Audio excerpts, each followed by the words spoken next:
বুঝলেন। জয় জয় শ্রী রাধে। এই ভক্তগণ এবং সব বন্ধুগণের কাছে আমার অনুরোধ, আমাদের এই শ্রী শ্রী রাধামঞ্জু মন্দির আজ প্রায় 400 বছর পুরনো। এই বিগ্রহ, আমাদের এই বিগ্রহ পাওয়া বিগ্রহ, খুবই বিগ্রহ এবং এর বিগ্রহের অনেক কিছু তার মহিমা রয়েছে। তো সেই বিগ্রহের যে আমাদের মন্দির 400 বছর পুরনো যে মন্দির ছিল এখানে, তো সেই মন্দির ভগ্ন অবস্থায় হয়ে গেছিলো। তাই সেই মন্দির নির্মাণ আমরা শুরু করেছি, পুনর্নির্মাণ সংস্কার।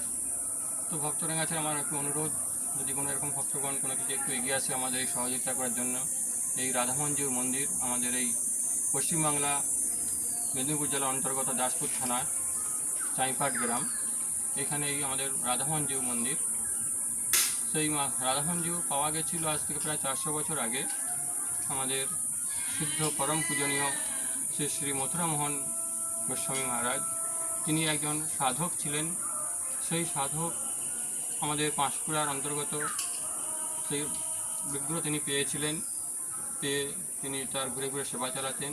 এবং এটাই হচ্ছে আমাদের সেই মথুরামোহনের আদি সিপাট।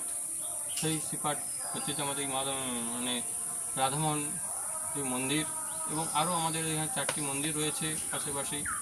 তো এটা হচ্ছে আমাদের আদি সিপাট। তো সেই সিপাটের মন্দির আমাদের খুব ভগ্ন অবস্থা হয়ে গেছিলো। আজ থেকে প্রায় 40-45 বছর আগেকার মন্দির ছিল, সেটা ভগ্ন অবস্থা হয়ে যাওয়ার কারণে আমরা এই মন্দির সংস্কার নির্মাণ শুরু কাজ করছি। তো ভক্তগণের কাছে আমার একটু একান্ত অনুরোধ, হাত জোড়ে ভক্তদের কাছে প্রার্থনা করব, যদি কোনো ভক্ত আমাদের এই মন্দির সহযোগিতার কারণে যদি কিছু একটু এগিয়ে আসে বা হাত বাড়িয়ে দেয়, তো খুবই আমি সেই ভক্তদের কাছে কৃতজ্ঞ এবং তাদের কাছে আমি ধন্যবাদ জানাবো সেই রাধামঞ্জুর আমার মন্দিরের জন্যে। আমাদের এই রাধামনের অনেক প্রচুর লীলা রয়েছে, সেই লীলা আমি প্রকাশ করতে পারবো না, চেষ্টা করব এর পরের ভিডিওতে আমরা সেই রাধামনের মহিমা প্রকাশ করার। জয় রাধে, জয় জয় শ্রী রাধে।